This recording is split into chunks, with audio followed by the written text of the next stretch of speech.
Here. McDermott, Here. Stefani, Here. Kern. Here. Please stand for the Pledge of Allegiance.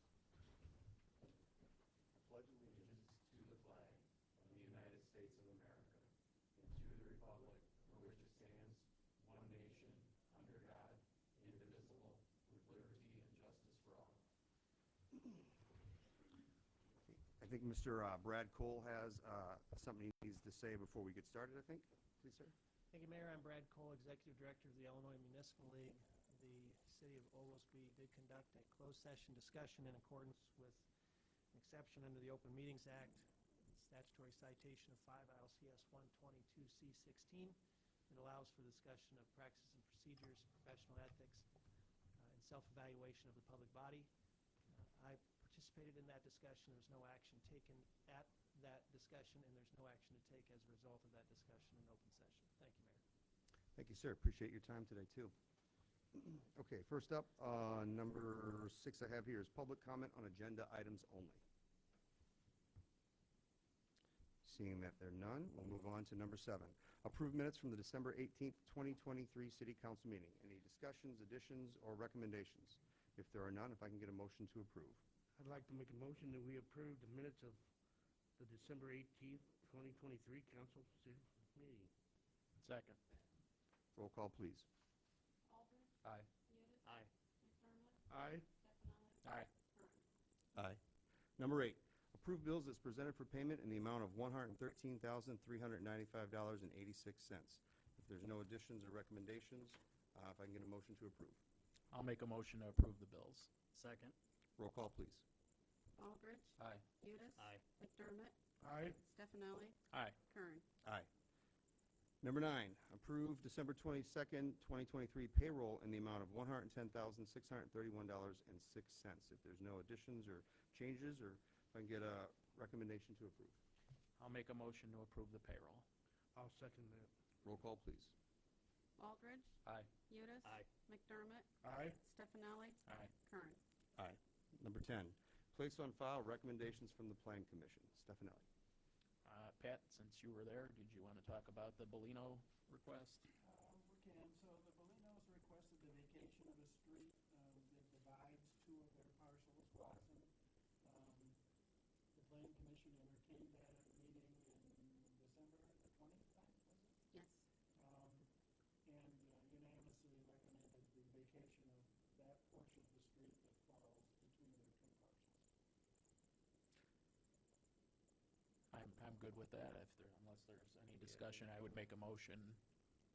Any other To concerns vacate about that? Actually, that's coming up next, Tony. Well, I think we're placing it on file, right? I'm placing on file. We're placing on file the request in number 10, but in number 11, Tony, when we get there, they can make a motion for the council to approve vacation, and then I'll draft an ordinance and bring it to the next meeting. The council, or the plan commission also did discuss the annexation and special use permit requests received from IACC at their December 20th meeting. They did recommend the annexation of the additional parcel that IACC wants to use to build a new agricultural facility. They already own 1 parcel there, so this is kind of expanding the footprint by 2 times. They also recommended granting special use permits for both parcels, the one that is annexed and the one that they requested be annexed, so as to allow for the construction of the agricultural center there, because they have to get a special use permit to build the college university facility within M1 district, which this is in. They also did recommend it be brought in as an M1 parcel, which is totally congruous with everything that's going on around there. So those are the reports that are filed, the recommendations that came out of the Planning Commission at the December 20th meeting. And before we annex, there's something about putting it on 15 days ahead of time, right? There's a notice we have to make? No. Okay. But before you approve an annexation agreement, you have to have a hearing, and that hearing has to have a publication 15 days ahead of time. Okay. So I think I would like to go into executive session tonight to discuss a couple of those issues in an annexation agreement, which we're allowed to do under an exception to the Open Meetings Act, so that I have my marching orders moving forward as to So we're looking to just place both of these recommendations from the Plan Commission on file right now, is that right? I think. Get a I'll motion? make a motion to place both items on file. I'll second that motion. Roll call, please. Baldridge. Aye. Udis. Aye. McDermott. Aye. Stefani. Aye. Kern. Aye. Number 11, Molino Watson Street vacation request. Stefanelli. So, we just obviously just discussed this. Unless there's any further discussion, I'm happy to make the motion to vacate the street there. Any further discussion? I make a motion that we vacate the street in accordance with the request. Second. Roll call, please. Baldridge. Aye. Udis. Aye. McDermott. Aye. Stefani. Aye. Kern. Aye. Number 12, raffle license request from Holy Family School and Dickinson Foundation. We don't have a specific individual for this, though, but obviously we approve these every year. They're great organizations. We want to make sure that they can do all their fundraising and stuff like that. Anybody have any questions, concerns, or comments? I'll make a motion that we,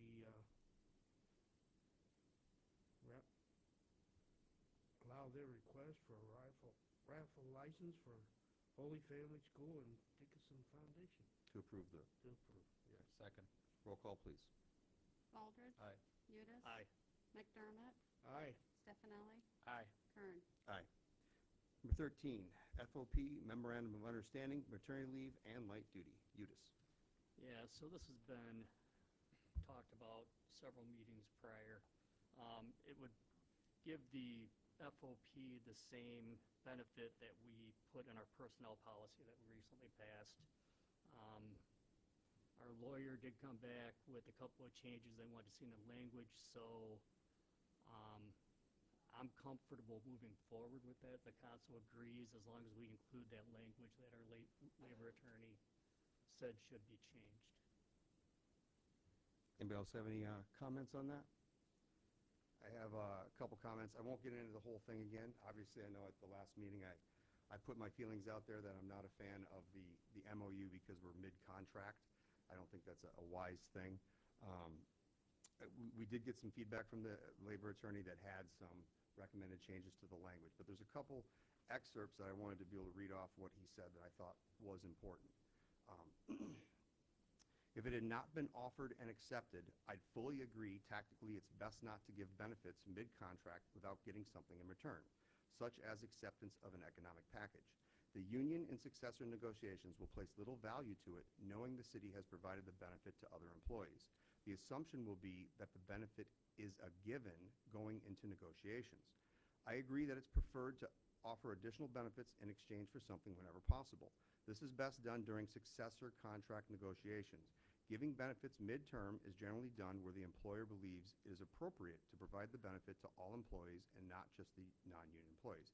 I understand this is the position of the commissioners with respect to maternity leave.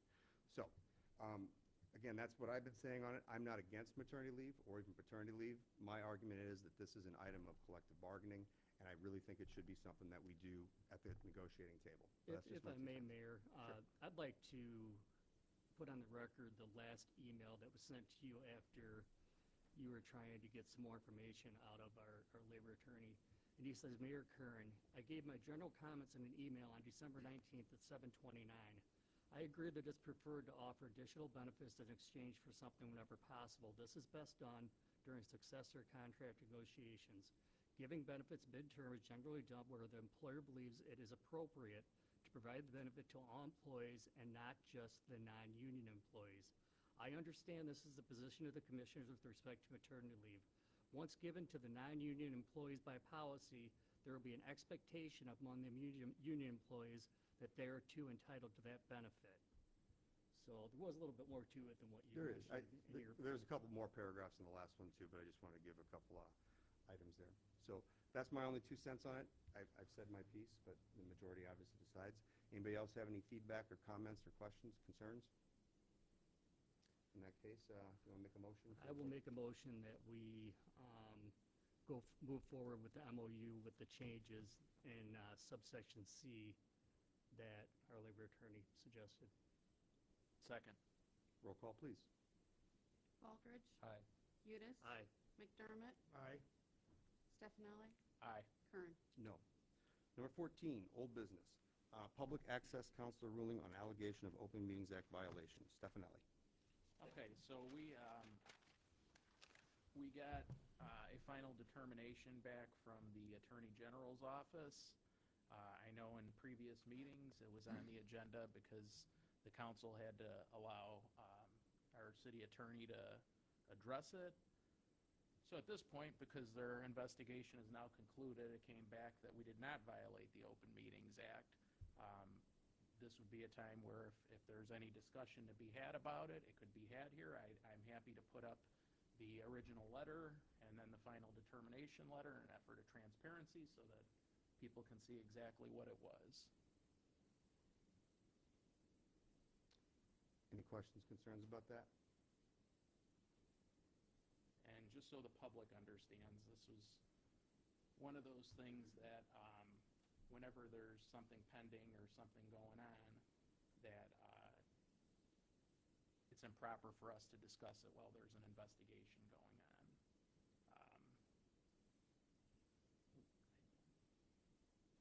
Okay, so this is the original letter dated October 30th, and it was addressed to me because I was the first signer on the document in question. And it's basically request for review. Mr. Kern alleges that the council violated Open Meetings Act and goes on to specify the different parts of it. Just so the public can see here, this is the letter that generated it. This was from the mayor. And the letter in question here was after we had made the change to the attorney. This was the letter that was drafted. Happy to provide it to anybody that would want to see it. I don't want to sit here and just speak the whole letter or have to read this whole letter off to you. But the short form of it is that it was signed by all four commissioners because we disagreed with the mayor's original letter, and there was a paragraph in it that we had asked to have removed. So what we had done was drafted our own letter, and each person signed it individually so that there was no violation of the Open Meetings Act. I'll go now to their final determination. This is from December 20th, and it says, this determination is pursuant to Section 3.5E of the Open Meetings Act, OMA 5 LCS 123.5E West 2022. For the reasons explained below, the Public Access Bureau concludes that the City of Oglesby City Council did not violate Open Meetings Act in connection with the letter dated August 25th, 2023. I'm not going to read the whole background and the case law and everything else that he cited, but that's the long and short of it as to what happened, why it was on the agenda, and where this originated. And again, it's over. This is their final determination, so unless there's something that we want to discuss about it or somebody has questions about, I'd like to wrap this up and hope that this doesn't have to happen again. Sure. Could you put up the original email since you put it up there real quick?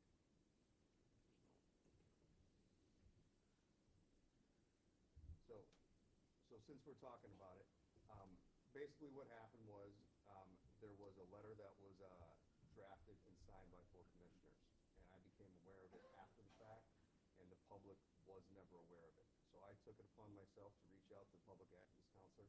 I didn't have an accusation. I just asked a question.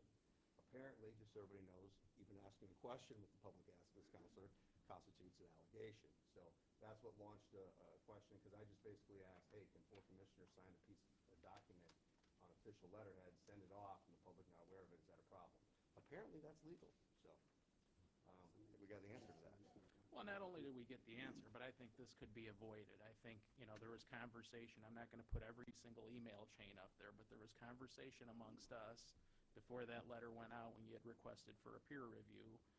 And I think basically simply stating that this is the change that was made would have resolved all of it. I think when we start getting into putting in our own perspective and whatever else, I think that's where we run into this. I think that this was a grand waste of time for us, for the city, and definitely something that could have been avoided. That's all I have to say about it at this point. Those are my comments. Okay. Anything else? Could you all make sure that your mics are on? Test one. Test. Okay, next up, sewer check valve ordinance, current. So this is an item that we actually had the ordinance drafted. I think it was drafted actually at the last administration, so it was drafted maybe about 11 months ago.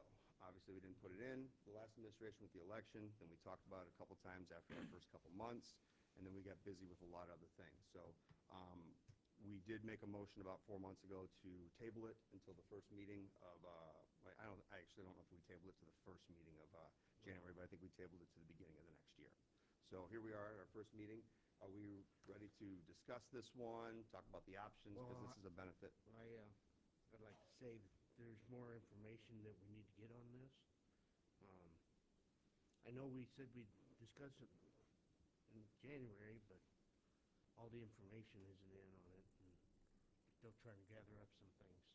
So I'd like to table it again if we can, but, Sure. Can I ask what information you're looking for yet? well, we have people that have check valves, and we need to find out the ordinances and how we want to go about it. Do we want to, there's a lot of scenarios with this. Other communities are getting they're having their residents pay for all of it. No, so to give it back, so we talked about, I don't know if it's in the packet. Is it in the packet? Were you able to put it in the packet from the I last? put it in today, yes.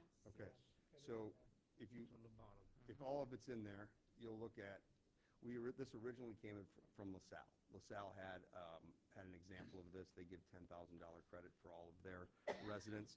So we modeled the ordinance based on LaSalle's. We did change it based on population size and change it down to $4,000.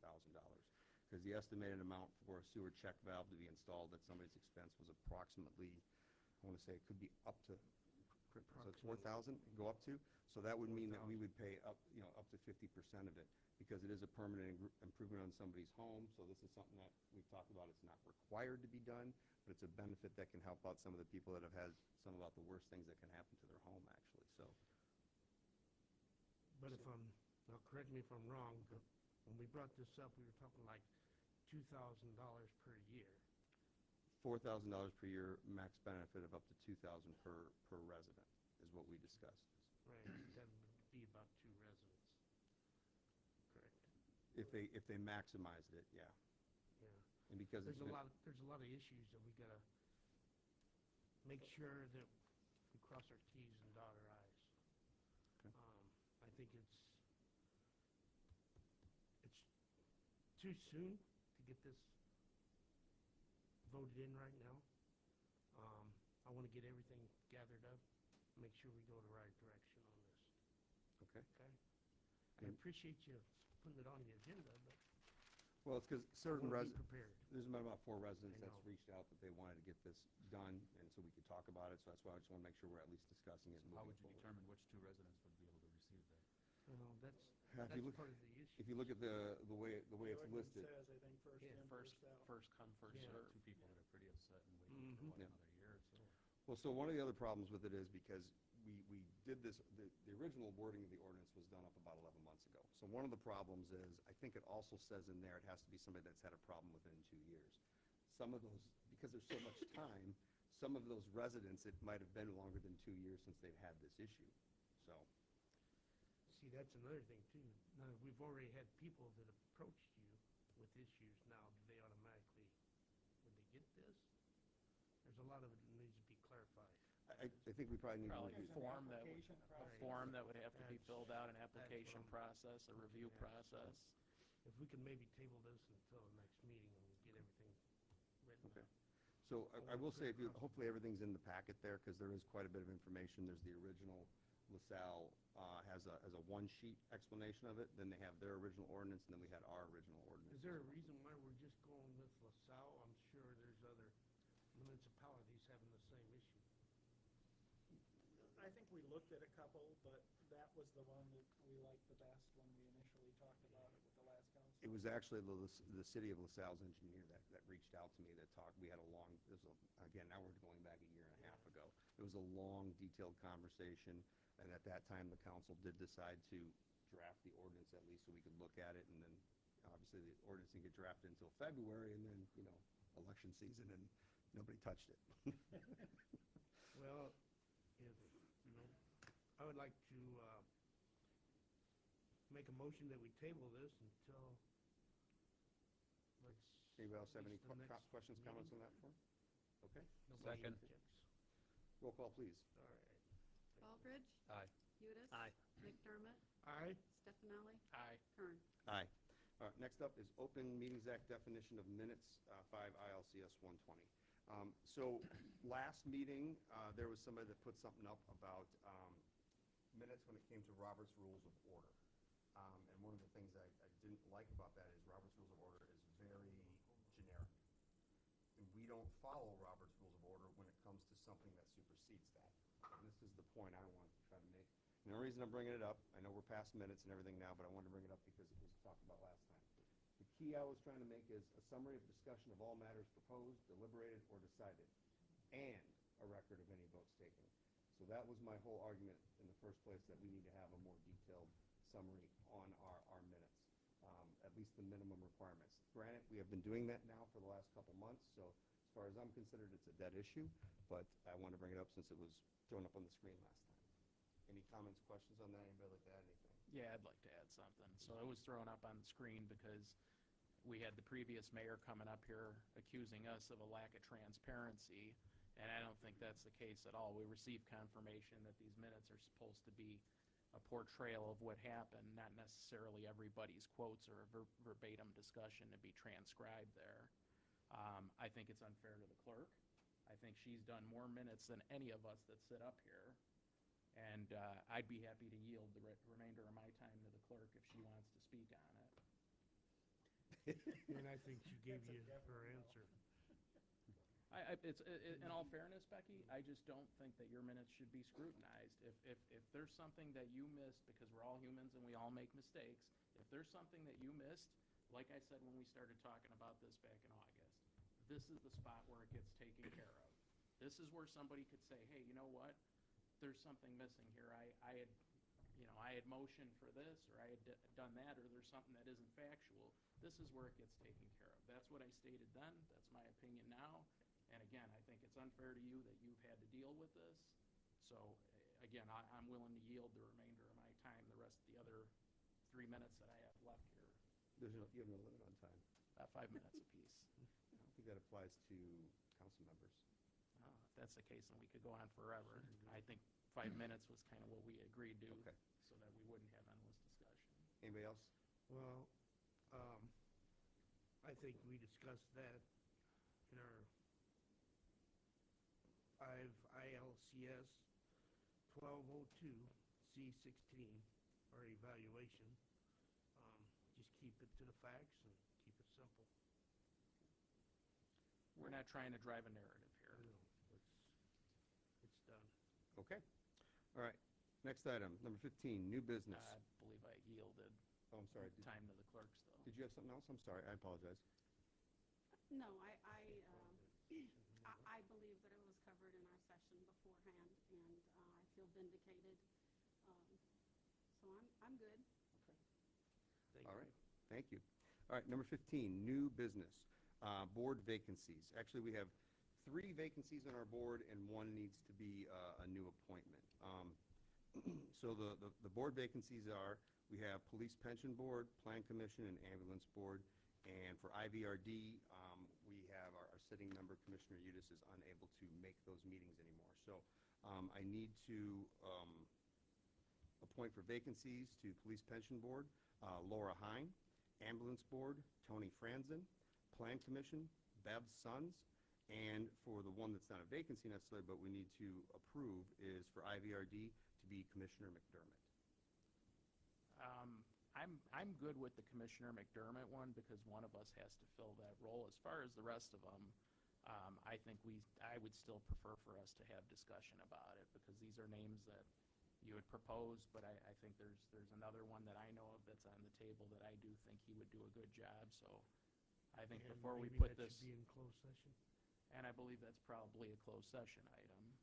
So I'm more than willing to discuss it, but I don't think that I'm ready to vote on something without having really talked about this and the candidates that we're talking about. And I really don't care to vote no on somebody that's willing to volunteer their time. That's why I sent a, a communication out to everybody ahead of time if anybody had any issues with this. So I did not get anything. So anybody else have any comments on In that? all fairness, you sent the communication at 12:04 today, and then the one prior to that.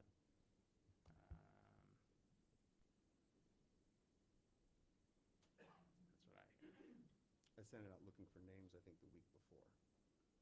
Once I got people that accepted, I sent it out today. That is correct. I think we should come to a consensus amongst us and then move on it. Anybody else have any feedback on that?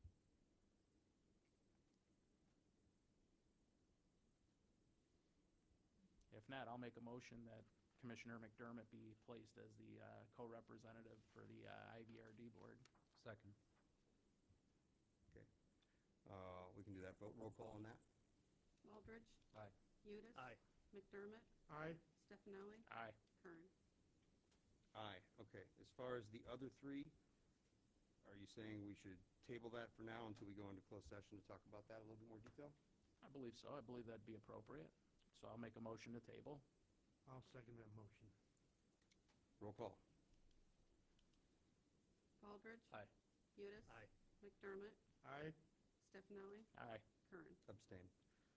Number 16, public comments over any topic.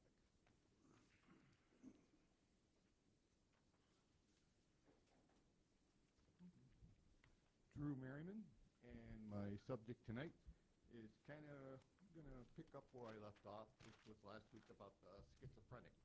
And then after the meeting, Angie Partridge said people with mental, have rights too, and I agreed, but then the chief says maybe I shouldn't go downtown, and I ain't going to be told by anybody where I'm going to go and what I'm going to do. Now, I'd like to tell you the little story about Mr. and Mrs. Peter Yanish. They're from south of town here. They live out by the road goes to Bailey Falls.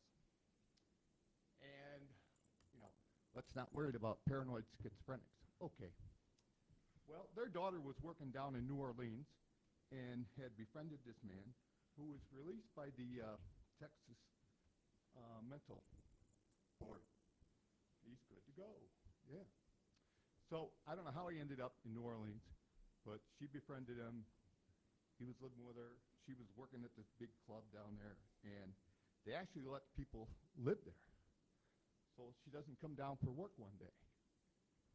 And waited for an hour or so, and then the manager went up there, and here is Miss Yanish, who's my age, a great person. She's completely dismembered. Completely. Pete had to drive from here all the way down there to identify his daughter. And you take that with you the rest of your life, because that's what Mr. Yanish has had to do. He's had to carry that, identifying his daughter completely dismembered. So yeah, let's not worried about paranoid schizophrenics. Let's hang out a sign saying, Oglesby welcomes all paranoid schizophrenics. Nothing to worry about. And the chief asked me why I didn't do nothing about it when the guy plowed me in the shoulder. And it's because I told the chief I didn't think it'd do any good. Because anything that's got my name on it, they're not going to do nothing. And I wholeheartedly feel that way. Because of when I went through on August 6th, and the call before that, where the guy was burning at 9 o'clock at night, almost 10 foot high, and I can hear the officer over there laughing with him. So I know nothing's going to be taken seriously. Tell that to Mr. and Mrs. Yanish. Any other public comments? Barring none, we'll go into commissioner reports. Commissioner Stefanelli. Yeah, I just want to thank the folks in the clerk's office for all that they've done throughout the year. They're truly an asset to the city, and I want to wish all the residents a happy and a healthy new year. That's all I have. Thank you. Thank you much. Commissioner Udis. I have a statement from Chief Margus that I want to read. The members of the Oglesby Police Department would like to express their heartfelt gratitude for the incredible generosity from businesses and residents of Oglesby for their donations to the Shop with a Cop program. This was a record year for donations, which allowed us to help even more families. Since starting the program in 2012, we were able to help 208 children and 109 families due to the generosity of this community. It is always an honor and privilege to be part of such a meaningful initiative that brings joy and support to the community. This program is not only enjoyable, but also incredibly impactful. The dedication to organizing such a program speaks volumes about our commitment to fostering positive relationships between the police force and the community. Additionally, the Shop at the Cop program goes beyond providing gifts. It instills a sense of trust and camaraderie between law enforcement and the community. The event creates lasting memories for both children and the officers involved, fostering a positive perception of law enforcement and creating a stronger, more unified community. We want to extend our sincerest appreciation to the volunteers and all the sponsors who made this experience possible. Your dedication and commitment to serving the community in this way are commendable and truly make a difference in the lives of those involved. Warm regards, Chief Margus and the officers of the Oglesby Police Department. Thank you very much. Great report. Appreciate that. Thank you. Commissioner McDermott. Okay. I can't express the importance of the lead line survey, okay? It is an EPA requirement. You will be receiving it in a letter in a few weeks. Please read it and turn it in. We need it. It's vital to the city. All right? Thank you. Thank you. Commissioner Baldridge. There was an accusation made in the public comments last meeting. I'd like to address that at this time. The Malik Road substation has been repaired and put back to its original condition. They came in early last Wednesday and were able to get all the things switched over without anyone losing service. Thank you to the electric department for their great work. As you can clearly see, the project was actually prioritized over the office reno. So I truly appreciate his comment regarding that. The Parks Department update, 2 weeks left to sign up for the Youth Skills and Drills Basketball League. You can check the City of Oglesby's Facebook page on how to do online sign up or get a paper sign up at City Hall. And that's all I have. Thank you. Thank you. Mayor's report. Code Red, a couple updates on that. Big things, if you have not, I highly recommend you sign up for Code Red. It's how we get a lot of our notices out. If there's a boil order, if there's some kind of issue, maybe a long-term outage or any kind of hazard or something like that. So if you haven't, please do that. When you sign up for Code Red, obviously you got to put your address in there, and you got to make sure that it finds your actual address, because it puts a little dot on the map. That's how, when our guys send, when the clerk or the chief send out the Code Red, they draw a circle around everywhere that's affected, and that's how it's going to know you. The other update with Code Red is something we talked about for about a year ago or so. Big thanks between the clerk's office and the chief's office. They were able to put, there's a Code Red drop-down list that we've talked about for a while. So this is something that's going to be used for minor updates. The biggest thing, really in the last 2.5 years, there's really only 2 items that really would have come up that would have been useful. The one that we found out that did some damage to Cookie Kingdom, for example, when they lost a lot of product because we took a 5-minute outage. That would have solved that issue, and then we had an issue just a couple weeks ago. So with that is, we have it now, we can populate it. So if you're a business that wants to know about any kind of minor update, so this would be something might come at 11 at night, 1 in the morning, 4 in the morning, something that we would not send out a general Code Red to everybody that would wake everybody up or something like that, but you want to know that, hey, there's going to be a 4-minute power outage or something like that. Whether that's a resident or a business, what you can do is you can contact the clerk's office, and they can update. They don't need your address for that. They just need a name and a phone number, and that way you can get those updates. So I think we're going to put something on Facebook to update that, so we can, how often it's going to get used, I don't know. As I said, in about the last 2 years, there's probably been about 2 opportunities we could have used it that would have helped some people out. So it'll be another tool that we'll have.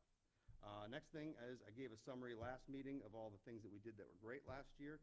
I just want to touch on that it's going to be a good year, right? We've got some economic development things that we're kind of slowly starting with already. We've got 3 new events that we're adding to the repertoire of massive events that we do in the city already. That's really all I got on that. The other thing I wanted to point out is, earlier last year, I had a chance to go to one of the presidential libraries, JFK's.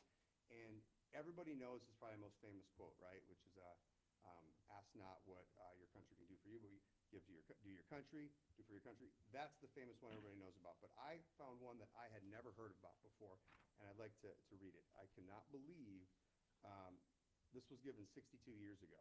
And this is before social media, this is before 24/7 news sources, this is before anybody ever said the term fake news, it's before the internet.